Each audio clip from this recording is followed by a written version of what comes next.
The views expressed in this program do not reflect the views of the staff, management, or licensee of this station. This is 91.7 FM, WHUS Stores. I am Pedaling Ron, and you are listening to Bicycle Talk. Did that last week too, forgot to close my door. Bicycle Talk episode 450 to be broadcast on Wednesday, August 6th, 2025 on WHUS 91.7 FM and WHUS.org. I can do that one more time. Bicycle Talk episode 450 to be broadcast on Wednesday, August 6th, 2025 on WHUS 91.7 FM and WHUS.org. Welcome to Bicycle Talk without my friendly co-host, the lovely Dr. Fran Storch. We were planning on doing this together today, but I ran into a muscle spasm in my neck, and that's another story. So I am now doing it a little bit later. Bicycle Talk is a show where we talk about bicycles, bicycle culture, bicycle advocacy, upcoming news in cycling, the bicycle business, and the bicycle calendar. If you have a comment or you'd like to contribute information to the show and you're listening right here on Facebook Live, you can comment down here below. I might be able to get back to you.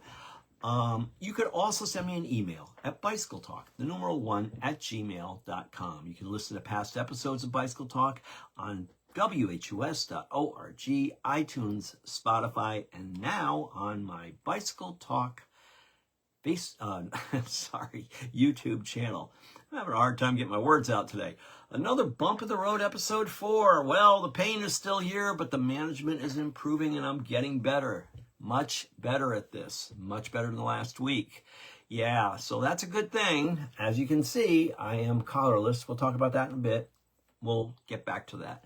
The Governor's Highway Safety Association is a nonprofit association representing highway safety offices of states, territories, and the District of Columbia and Puerto Rico. Yeah, why did I mention that? Because drivers struck and killed 7,148 people in the United States last year. That's enough to fill 31 Boeing 737s, according to a new report from the GHSA. 1 and 4 are hit and runs. Yeah, I got to bring stuff like this up because this is just very, very alarming. It really upsets me when I read these things. We know that that's just pedestrians. We know there's cyclists involved here too, but, you know, here we are. Anyway, and I don't know what else to say. I'll talk about it a little bit more in the show. And I warned you, didn't I warn you? The tariffs are on. Adjusted tariffs affecting bike-producing countries, including Taiwan, 20%, Vietnam, 20%, Cambodia, 19%, and Malaysia, 19%. A senior Trump administration official said 26 of the deficit countries will face tariffs higher than the new 15% minimum. Yeah, how about that, huh? Boy, oh boy. And that White House describes that as excessive trade imbalances. Why is this doing this? Here we go. Sorry. Computer issues. It's just crazy. So on a positive side, San Diego has reduced speed for 11 high crash areas. San Diego implements reduced speed limits in 11 corridors this week, dropping speeds by 5 miles per hour in pedestrian heavy areas, including Hillcrest and Ocean Beach. We'll talk more about that in the show. You know how I talk about it's the speed that kills, folks, because it's the speed that kills. It really is. We are not safe on the roads as long as we keep letting people speed. It's just annoying. But there's a positive side to it because cities like San Diego are taking they're taking action on it. So that's really cool. Check it out. The collar is off. Yeah, I've been broadcasting my last, 3 episodes with a cervical collar on because of all the work that I had done on my neck. I don't have a titanium bike, but I've got 16 titanium screws and 2 titanium rods holding my neck back together. No, it wasn't a crash. It was just Mom Yeah, I've talked about this on the show for the last few weeks now that I've been able to actually sit in front of a computer and record again, which is not the easiest thing that I do. It's definitely a little bit tough on the neck and a little bit tough on my patience, but I'm here. Yeah, no more collar. It's been 6 weeks as of this tomorrow at broadcasting this. I'm recording this on Monday, and tomorrow I will be 6 weeks out, and Wednesday you will be hearing the show. So on WHUS. Now the Tour de Femme is over, but what an action-packed, entertaining race! I got to tell you. I think that the development of women's racing over the last few years, watching last year's the Olympics, watching the Paris-Roubaix, watching some of these incredible races, we have gone from this level right here to this level right here. If you're listening to this on audio, I raised my hand up over my head from my chest. So yeah. Big changes in the women's racing scene. Lots of attacks, lots of very, very technical, well executed racing moves going on. The teams were great. The teams were essential for this. It was just an impressive display. I have to say I had fun watching it every single day, and I generally have, over the years, not been as impressed with the women's racing scene. It changed like overnight. I'm going to say it's been just spectacular to watch them. If you get a chance to watch any of the highlights on YouTube, definitely worth watching. There's some great stuff going on. And, that's it. Viva la France, by the way. Why did I say Viva la France? We'll talk about that later in the show. And before you know it, we're going to be watching the Vuelta. Yeah, Mechanical Minute and Rant's Tips of the Week. Is there an ideal cadence for cycling? Well, that is a darn good question.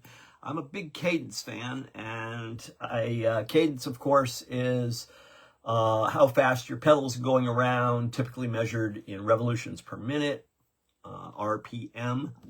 A cyclist's power output is the product of force and cadence. Power equals force times velocity. Therefore, we can increase power output by pushing harder on the pedals, increase force, increase cadence, or both. Interesting thing, if you ever get a chance to sit on a bike, I'll call it an indoor bike at a local gym if you can do it, or maybe on your trainer at home and you have a power meter on, check what happens when you add 10 RPMs onto your normal cadence. You can watch the power go up. So you do get power from it. And that's what everybody says. They go, well, I'm more of a masher. I push my pedals hard, and that's how I get all this power. And not necessarily so. And the problem is that you're going to run into the point of no return, which is you can only mash for so long before your cardiovascular, well, not your cardiovascular system, but before your legs can't keep up with it anymore, before your actual muscles will fatigue to a point where they can no longer push hard and mash. The ideal thing to do is to build up your cadence so that you can then work on your cardiovascular system. Your cardiovascular system is going to recover much sooner than the power system in the muscles in your legs. So is there an ideal cadence for cycling? By the way, the information that I am giving you comes from CTS, Carmichael Training Systems, and he's got a great training and coaching site that you can check out. If you want to learn more about that, you can go to trainright.com, I think is what I have here. So anyway, cycling cadence. Let's talk a little bit more about it. What is a good cadence? A mountain of research generally concluded that most cyclists naturally gravitate to cadences between 80 to 100 RPMs. I tell people this all the time. They say, well, how fast should I be spinning? I say, well, 80 to 100 RPMs. Everyone's going to be a little different. Everyone's going to find a natural place to fall into, but if you are below 80, you are pedaling very inefficiently, so you really need to focus on trying to work on that. That's where I throw in the whole indoor cycling thing and winter training. You know, if you're not on the road, you can use it. You can use the trainer or the rollers or the indoor spin bike or whatever to develop and work on your cadence, because cadence is essential. It really works. Preferred or self-selected cadence tends to increase gradually with experience and fitness. Specific cadence-focused training can lead to increased or decreased in self-selected cadence, depending on your training parameters. Okay, so we will see more about that. Beginners often pedal slower, between 65 and 85 RPMs at endurance, intensity, and uphills. An underdeveloped aerobic system and lower mechanical efficiency for pedaling may be contributing factors to increased reliance on force production. Experienced cyclists typically pedal between 75 and 95 RPMs during sustained efforts at recovery, aerobic endurance zone 2, and lactate threshold FTP intensities. This includes riding on flat terrain, rolling hills, and prolonged climbs. High cadences, 95 to 110 RPMs, are usually reserved for high-intensity, high-power efforts and accelerations. Do you hear that? High power efforts. In training, that includes VO2 max and anaerobic capacity intervals and sprint workouts. Low power, high cadence drills can be utilized for neuromuscular training, improving mechanical efficiency. Cycling economy versus mechanical efficiency. A common but oversimplified belief that in cycling is that the higher cadence is better for performance. Some of this comes from the fact that highly trained cyclists and elite competitors specifically, or typically, I should say, maintain higher cadences than beginners and amateurs. Cycling economy refers to the oxygen cost of producing a given power output. Mechanical efficiency refers to how much mechanical work results relative to the energy produced. In practical terms, we evaluate the process or the progress by looking at oxygen cost at a given power output. When you can lower the oxygen cost to produce 200 watts of power, you have improved cycling economy. There's a fine line here, and you got to play around with it until you get it right. Everybody is going to be different. I tell people this all the time. There is no ideal number here, but if you can work on the cadence, you can really get a lot better feel for it. Your body will appreciate it a little bit more because you're going to be putting less strain on your joints, and you're also you're going to increase the amount, your ability to process oxygen, which is really, really good. So lower cadence cycling can be more economical metabolically, but because there are less frequent muscle contractions. Fewer, more forceful contractions also recruit more fast-twitch muscle fibers. These fibers produce energy anaerobically, but also fatigue quickly. Got that? Yeah, there it is. So the higher cadence cycling can be more costly in terms of oxygen consumption because muscles must contract and more frequently. Lower force production per pedal stroke also shifts the muscle fiber recruitment to favor aerobic, more fatigue-resistant, slow-twitch fibers. Whether you break down the fuel to usable energy or more or less economically, only about 20 to 25% of that energy ends up performing mechanical work. The other 75 to 80% is lost as heat. Interesting. So there are benefits of training at different cadences. You can improve your cycling economy and your mechanical efficiency. On the metabolic side, muscles take in oxygen and fuel. Endurance training improves your ability to break down fuel into usable energy and increases your body infrastructure utilizing the energy for mechanical work. As cyclists become more economical, they produce the same power at lower oxygen. And that's really interesting because you're observing that by through a lower heart rate, basically. With practice and proper bike fit, that's to optimize your biomechanics. Cyclists can also improve the mechanical efficiency of their pedal strokes. Some of this comes down to joint angles, leverage, and tendon stiffness. Training, including cadence drills, stimulate neuromuscular adaptations and improve the synchronization of muscle contractions for less wasted energy. The goal of cadence training is not to home in on the athlete's one ideal cadence. The goal is to increase the range of cadence that a cyclist can use effectively to produce power. The best cyclists have good cadence agility, meaning that they can rapidly transition from high force, low cadence, to lower force, high cadence as circumstances demand, right? Because you're still going to have to use that power somewhere. And it could be that you're riding your bike down the road and you're feeling like you've got a little bit of I like to call them poppers, is what I call them, a slight popper ahead.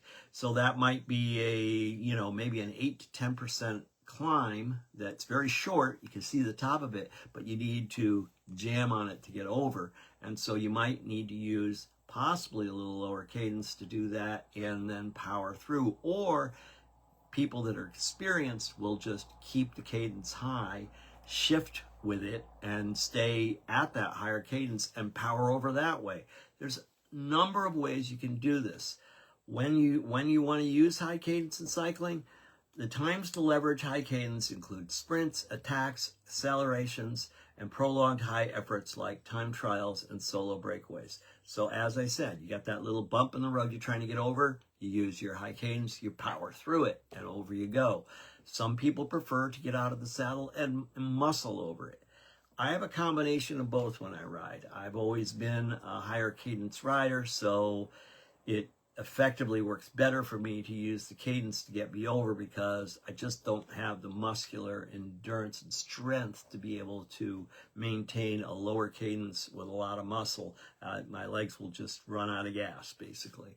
So that's when you want to use your high cadence. And when you want to use your low cadence is useful in training muscular endurance. Okay, I just mentioned muscular endurance earlier, producing a high torque and accelerating from a stop or slow speed. It can also be used to conserve energy and maintain momentum while drafting or riding in a pack. So if you're in a situation where you have a little tailwind or you're sitting in with a couple of friends when you're out riding and they're breaking the wind in front of you, yeah, you can drop it down into a little bigger gear and just kind of sit back there and let your heart rate come back down, and because you're not really putting a ton of effort into that.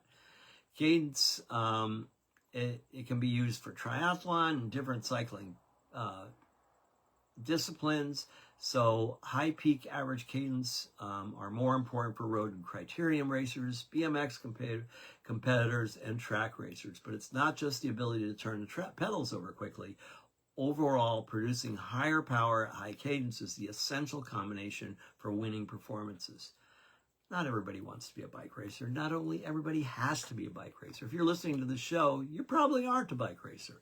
You're probably just, the guy or gal who's just out riding their bikes on the weekend, maybe doing the long ride, maybe doing a few short rides through the week to keep your fitness up. That's most of us. That's really most of us that are out there. There's a very small percentage that are high-level athletes on our bikes. There's a very large pile of us that think we're high-level athletes on our bikes, but actually aren't at all. But that's what it is. It's all about cadence. And you can do cadence drills. You can start with 3 to 5 1-minute efforts separated by 2 minutes of moderate cadence recovery. You can progress to a 3-minute effort with 5 minutes recovery between them. Your heart rate will increase, but your RPE should stay at about 5 to 10. So there's an essential piece to this, really, really important. That is, if you are doing these drills, if you are really paying attention to them, you're paying attention to your cadence, recovery is key. You got to let your legs come back. You got to let your breathing come back before you attack another one. And if you do that and you do it very, very consistently, then you will get stronger and better on your bike. Your heart rate may increase, but that's okay. That's okay. This happens. That's why they call it a workout. Okay. I generally teach high intensity interval training in my spin classes because, well, otherwise sitting on a spin bike is just basically boring. I do not, and I am guilty of this, but it's hard because you want to keep the attention of the class you're working with, and not everybody wants to be trained, so to speak, on their bike. So we do not take as long a rest intervals as I prefer to take. That's why when I'm teaching a class, I am oftentimes not participating in what I am teaching. But my class members tend to like that high intensity stuff, and they just want to get in and get an hour in and get the work done. And that's fine. I get it. That's just fine. You can do high-speed sprints, either standing or seated. To be sure, seated accelerations are important if you're in a race or in a group ride. Standing up and swinging your bike around is a dead giveaway you're attacking. If you can powerfully rev up your cadence while you're keeping your upper body calm, you may ride people off your wheel before they realize what's going on. Low cadence cycling drills, the last piece here, and then I will stop. So low cadence cycling drills are overgeared climbing, often overlooked component of building climbing speed. During muscle tension intervals, you are pedaling slowly, about 50 to 55 RPM cadence against very heavy resistance in order to recruit and engage more muscle fibers and generate the necessary force to continue climbing. These are aerobic intervals. In your power output will be at or below your functional threshold power, FTP, which is, just below 80% of your max. To clarify, these are high force efforts, not necessarily high peak power efforts. Prolonged high force intervals at aerobic cardiovascular intensity may also lead a subset of fast twitch type 2 muscle fibers to change their characteristics and be more like endurance-friendly slow twitch fibers. To perform them well, you need to climb that lasts at least 5 to 10 minutes. The grade doesn't have to be steep, although it can be steady. 1 to 2% falls flat will work, and that's all you have. If that's all you have, total time intensity at intensity for a single workout should be around 20 minutes for beginners, 30 minutes for intermediate riders, and 40 for advanced riders. It doesn't have to be exact, but that's it's just a starting point. You can divide that total time intensity in a variety of ways: 3 by 7 minutes, 4 by 5 minutes, 2 by 15 minutes, or 3 by 12 minutes. A good starting point for beginning and intermediate riders be 4 times 5-minute intervals. Recovery between intervals should be equal to the duration of the efforts. Did I tell you about rest? Yeah. So, if you're going to go hard for 5 minutes, you need a 5-minute break. It's not rocket science, folks. It's science. So anyway, if you're looking to improve your riding on your bike, we're at that time of year where a lot of people have been on their bikes for months now, and they're starting to really feel some good fitness. Might be a time to, we're going to be hitting a time of the year where you're going to start backing off due to weather and daylight concerns. And it's a good time to, just pay a little closer attention to what's going on. This is why I like cyclocross so much, because the cyclocross race is simply a 40 to 50 minute race, and that's, and you're going all out, you're doing that high intensity work, but, and you're also getting some great skills at the same time, but it really is good for you and your development as a rider. So as you start gearing down, you might want to take on a cross race or two. There's great races coming up. We got a whole series here in Connecticut, 7 races in the series. this year, I just looked at the schedule, I'm number 5 in the series, which is usually I'm fairly early in the series, but yeah, I've got 4 in front of me, so there we go. Anyway, that's enough of that. We are going to zap out of this site. A shout out to Chris Carmichael for sharing that information online, because it's been really, really useful for folks like myself to learn a little bit more about what I'm doing as far as helping people with their training and their fitness levels. So anyway, content. Let's get in here. We're going to go on into advocacy, and I'm going to talk about that Governor Highway Safety Commission, the GHSA. It's a nonprofit organization which, you know, covers all of the United States plus the District of Columbia and Puerto Rico. So I mentioned that 1 in 4 of the 7,148 people in the United States last year were hit and runs. That's a lot of people. And also there were enough to fill 31 Boeing 737s. Ouch, that's just horrible. So that is definitely a problem. And this is, let's see here, pedestrian deaths, make sure I get the right one here. This is really kind of sad when you think about it. Year over year, pedestrian deaths are actually down 4.3%, 3%, the second consecutive annual decline. However, pedestrian fatalities remain nearly 20% above the 2016 level, 40-year high in 2022. So what's going on, folks? What's going on? The cars are becoming more deadly. The cars are much bigger.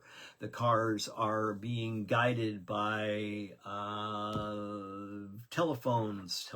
Remember telephone? Cell phones. Sorry about that. I showed my age. The cell phone distraction is just grotesque, what's going on here. And I really believe that that has a lot to do with it. But I will also note that the other thing that has a lot to do with this is that the speeds are increasing. If you are not driving around in a new vehicle these days, or haven't had the experience of doing that, it's a lot quieter in there than it used to be. It's incredible, the difference as far as that goes. Almost every single vehicle on the road now has some sort of a heat pump or air conditioning system in the car. So therefore, people tend to roll the windows up, making it even quieter. And, you know, quiet is not necessarily good, because you can find yourself, as you're driving down the road, you can find yourself at a much higher speed than you had planned to be at, and be very surprised when you see the lights come on behind you because you're speeding. So to help address the pedestrian safety crisis, the GHSA supports a holistic solution that establishes a multi-levered safety net that can protect everyone on the road. A key part of the safety net is traffic enforcement focused on dangerous driving behaviors like speeding, impaired and distracted driving that put people on foot in danger across the country. This also puts people on bicycles in danger. So there's a lot of people looking at this very, very carefully, and I will bring on my next little piece here as we talk about this, and we will we'll talk actually, where's my here is it, San Diego, California reduces speed for 11 high crash areas. I found this to be rather interesting. City crews are installing new speed limit signs this week, and as San Diego implements reduced speed limits in 11 corridors with high pedestrian traffic and crash rates. Changes are made possible by state legislation passed in 2022 that will slow down traffic by at least 5 miles per hour in areas spanning 3 council districts. I'm not going to get into exactly what those districts are, because I'm not from San Diego, and maybe I only have 1 or 2 people that are listening that are from San Diego, but not a big deal.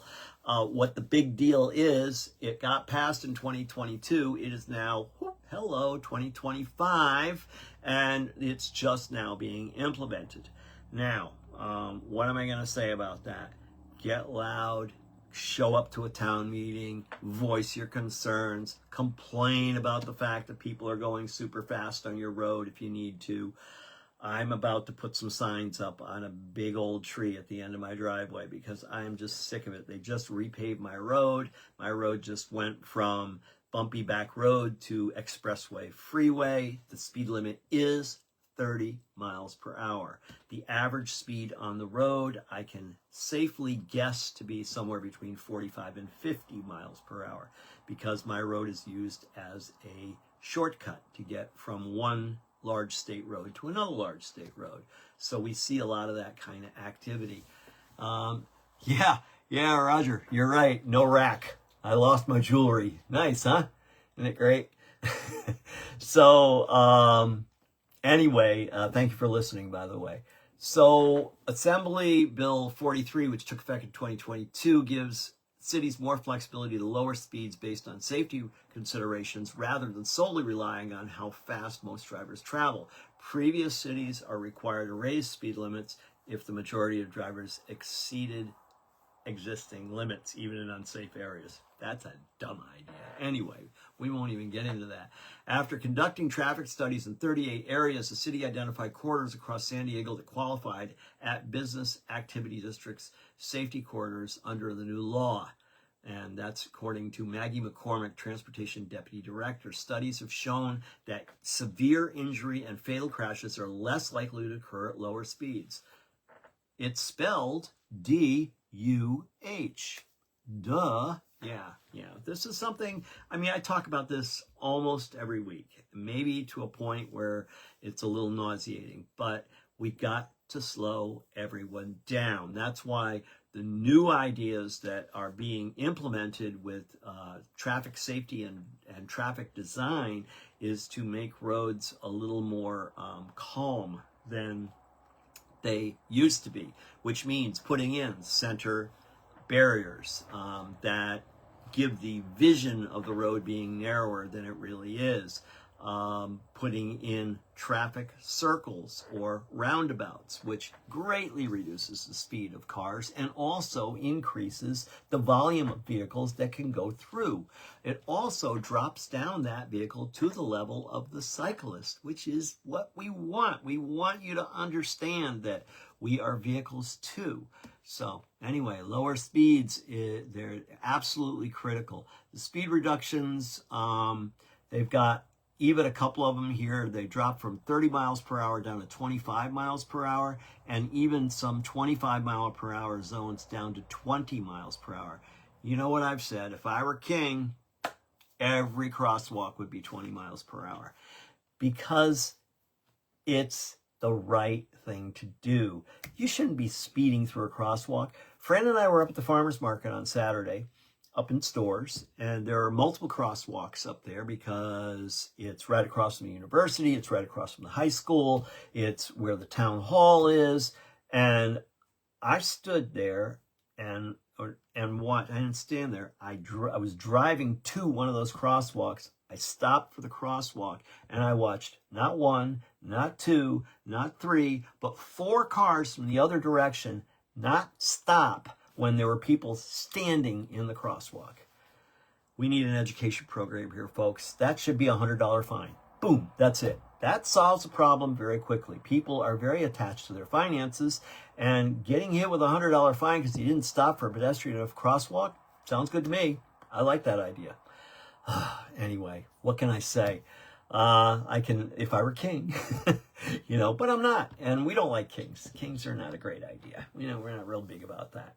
So anyway, it's just a fantastic idea. It really is. Slow everyone down.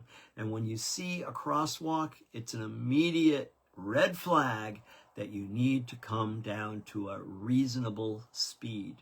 And if you won't come down to a reasonable speed and you're driving a motorized vehicle, then I'm going to start getting on my high horse and talk about speed tables and putting speed tables at every single crosswalk. Because if you think about the idea of what a speed table is, and if you don't know what it is, I'll explain it right now. What it is, it's the speed bump, so it goes up, and then it flattens across the width of a crosswalk, maybe 6 feet, and then goes down on the other side. And I'm going to tell you something. You hit a speed table at over 25 miles an hour or even 20 miles an hour, and you're going to hit hard on the bottom of your motorized vehicle. It will do damage. So speed tables are the answer. They give a flat, safe area for people to walk across, which would be a really good idea. And, you know, it's just a little extra tar and some paint. It's not that hard. And you already have a crosswalk there anyway. Let's bring them down to reality and bring them down to the speed that makes more sense. So anyway, heads up, tip of the cycling cap, or as they say over in England, chapeau, to San Diego for paying attention and making a big difference here. Let's hope a lot of other cities start paying attention to this, because it's a concern. It's a really big, big concern. So we got that. Let's go on to, yeah, I got to go here. Let's go to the Tour de Femme. Okay, Tour de France is over. We saw a great Tour de France. I got some things I'd like to talk about on that maybe a little later if I have some time, but I'm much more interested right now in talking about the Tour de Femme. It is unbelievable what that race was all about this year. I just thought it was really cool. The French are back in the limelight. Viva la France, okay? The last 4 stages of the Tour de Femme, all right? The last 4, the first of those 2 of the 4 were won by a 23-year-old French rider who is my new, she's my new, I love this woman. I love the way she rides. I love her personality on the bike. Her name is Mave Squibans, and she broke away on stage 6. Yeah, stage 6, broke away on a strong climb, left everybody behind. She's not much to her. She's a great climber. And off she went. She didn't finish high in the statistics at the end of the race at all, but she had her day, and she went out and she launched it, and no one caught her. She did a solo attack towards the end. It was on a large mountain hill, whatever you want to call it, and off she went, and she was as shocked as everybody else was. This girl has got it. She's got the gusto. She's got the intelligence. She can corner well on the downhills. She was cornering at, what did they say she was cornering at?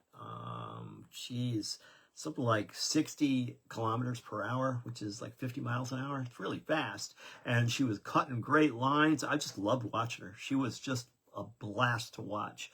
And so anyway, she wins stage 6, goes out the next day, stage 7, does it again. Yeah, 2 in a row, back-to-back wins.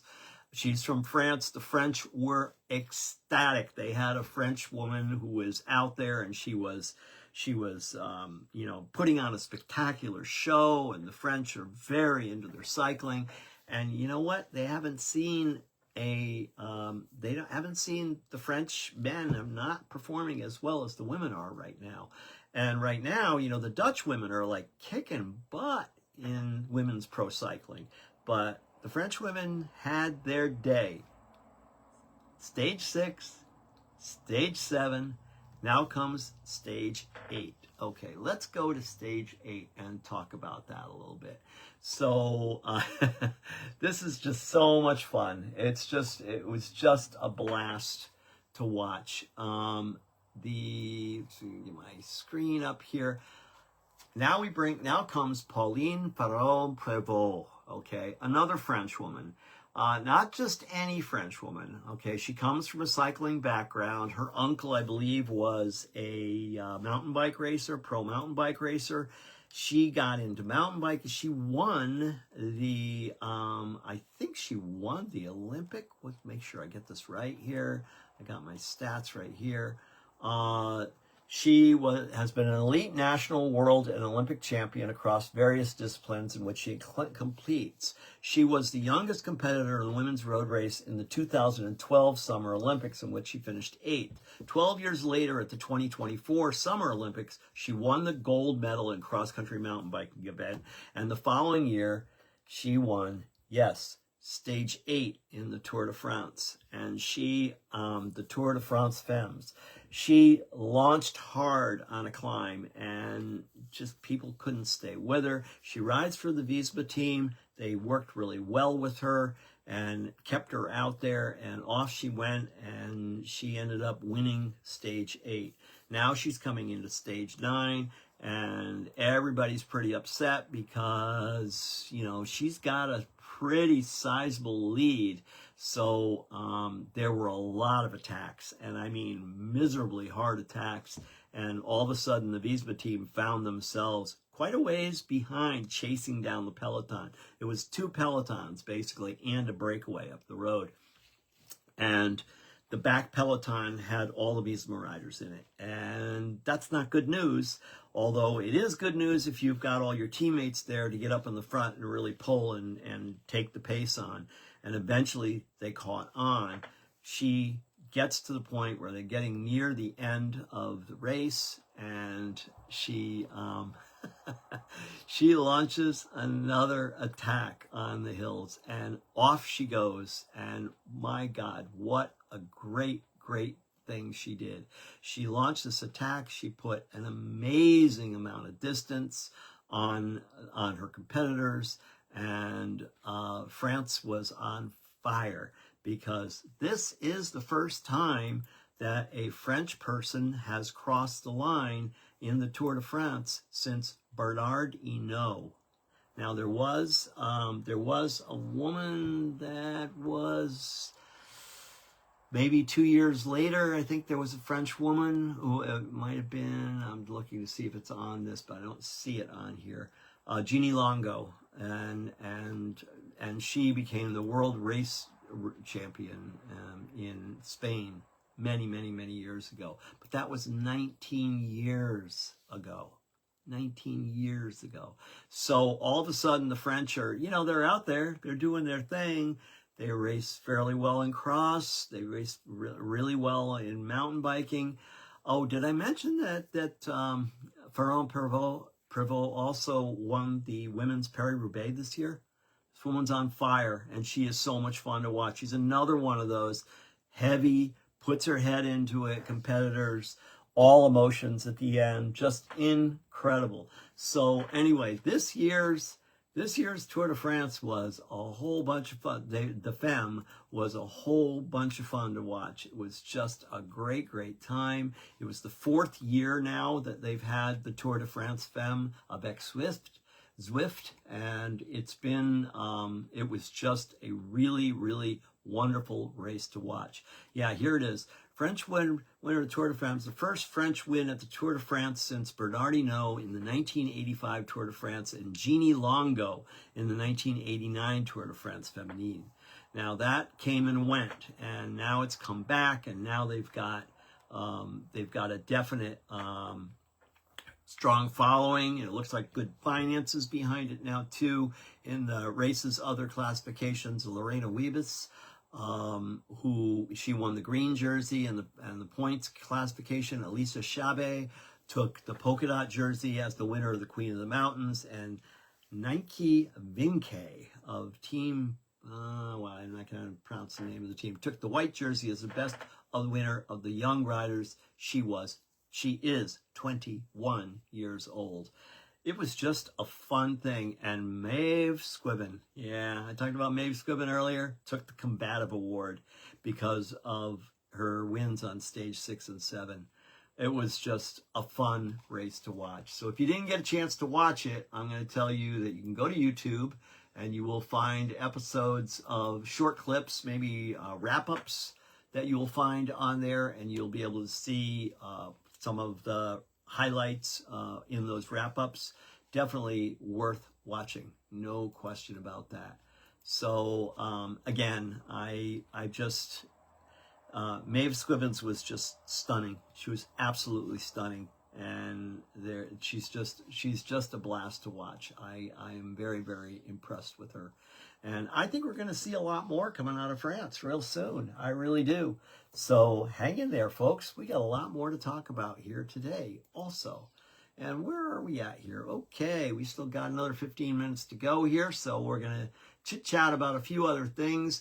Let's start out with the UCI is added again. Pro cyclist gear restrictions are set to be tested in 2025 as the UCI confirms test event. Okay, here we go.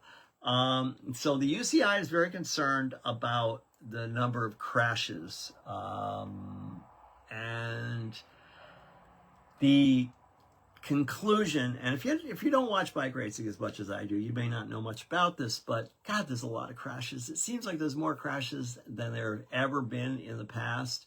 And I know it's part of the sport. I know it happens. And if you're a NASCAR fan, that's why you go to NASCAR events, to see the crashes. So if you're into that, maybe you should pick up bike racing. Not really. It's really nasty when they go down. People get real hurt, and it's not great. But anyway, rider mistakes and upcoming points of interest are the most common causes of crashes, according to Safety R. And cycling's cross-party safety body, which is called Safety R, is given mid-year update in their mission to make racing less dangerous, sharing the results of the crash analysis work, confirming the event for upcoming maximum gear ratio testing, and a body made of representatives from cycling's key stakeholders, teams, race organizers, ride unions, and the UCI work with the UCI and other stakeholders to improve safety in cycling.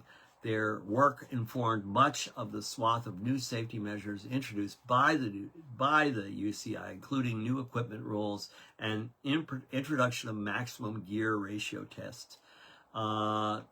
There's still people complaining about it, and Visma's Richard Pluge he's ashamed to have crashes in this race if he was an organizer. That's what he said.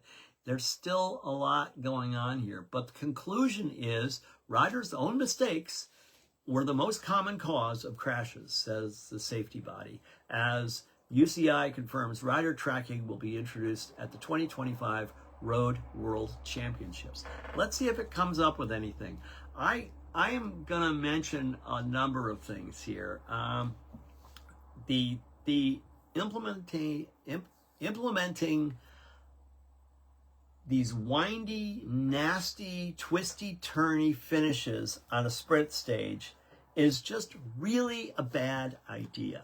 Really, really a bad idea. You put a lot of those 90-degree turns into sprint stages, people are going to crash. They're winding up for the big sprint.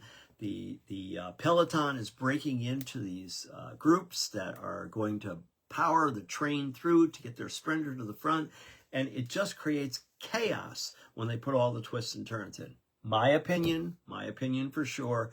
The other safety concern I have for these races is maybe even a little bit longer distance between the finish line and winding into that final sprint, so that it's possible that riders can have a little bit more room to be safe and not have to take so many risks and chances when they're riding. I don't like that at all. I don't like the way the barrier is set up, because if you get too close to a barrier because of the angle of the bottom barrier, you can clip a pedal on that, and that is just a tragedy when you do. It'll take you off your bike so fast you didn't even know what happened. So I'm a little concerned about that and how that should be maybe restricted. There should be nothing on the course when you're riding into the final sprints of these races, or even into the final finish lines, even on the long road races. There should be nothing on the course. And if you take a look at the barriers, you're going to see they're there. There's also a lot of issues with the mountaintop climbs and when and where they decide to finally barrier the fans away from, or the tifosi away from the crowd, away from the race. They're right on top of them. And I know it's a great sensation to have a fan screaming in your ear when you really need that extra enthusiasm, but you can hear them when they're 3 or 4 feet away. You don't have to have them touching you when you're going up the climbs. I even see Pogacar. Pogacar gets real annoyed. He like whacks at people when they touch him. He hates being touched. And I don't blame him. I don't blame him, because any little slight movement of that person can screw this rider for a long time. Could take him off his bike, could break his collarbone, could break another bone, you never know.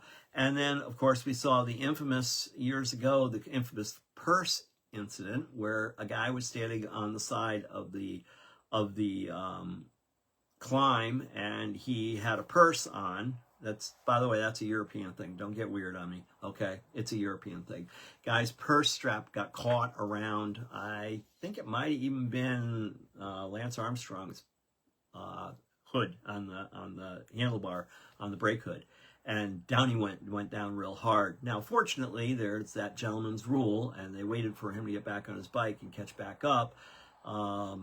We could talk about that another time, but anyway, there's definitely dangers involved with bike racing. I won't even get into the downhills. And the downhills, it's open game, man. It's open game. There's plenty of room on the downhills to go fast. They generally, you do not see a lot of fans on the downhills. If they are there, they're well off the road, because they understand that, 50, 60, 70, 80 kilometers per hour is really, really fast. And someone is going to get hurt if they go down at that speed.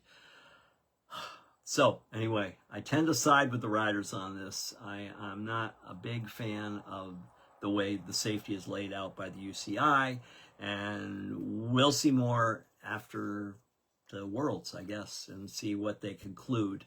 The next thing that there is an update is that riders are required to have a maximum gearing of a 5411. That's a really big gear, by the way. If you don't know that, that is a very, very big gear. But that's how you get 80 kilometers per hour going down a hill. Is if you got a 5411, you can really roll that sucker out, and you can go pretty fast. The other thing that they are working on, and this is the one that really ticks me off, and I only say this because I've been talking a lot about women's racing here due to the Tour de Femme, and the UCI is doubling down on handlebar width limits and maximum gearing. Of course, we just talked about the maximum gearing, but they're on this handlebar width thing, and the problem is they're June 12th from next year, handlebars must be at least 400 millimeters wide. That's 40 centimeters wide at the outer edge, with 320 millimeters between the inner edges of the brake levers. An additional memo on June 17th confirmed that the UCI will trial limitations, gear ratios later this year, blah, blah, blah. So why is this a problem with the women? Because the women are smaller than the men. Now, there's a lot of small men that are in the peloton, too. Tend to be those big climbers and all, but this is crazy, because I have set more women up on bikes with 38 centimeter handlebars, and it fits their shoulders, their shoulder width. Guess what? I ride 40s. I used to ride 42s because I thought I needed 42s. I didn't know what I was doing. Measurement comes back. I'm a 40. I'm a 40. That's the smallest that you can put on a UCI regulated bike. That seems oddly wide to me, especially when you're dealing with someone who's maybe somewhere between 5 foot and 5'3". They're going to be smaller. They're going to have a smaller rib cage. They're going to have a smaller center to center on their shoulders. UCI, wake up, wake up. Pull up your 6-inch socks and get real, will you please?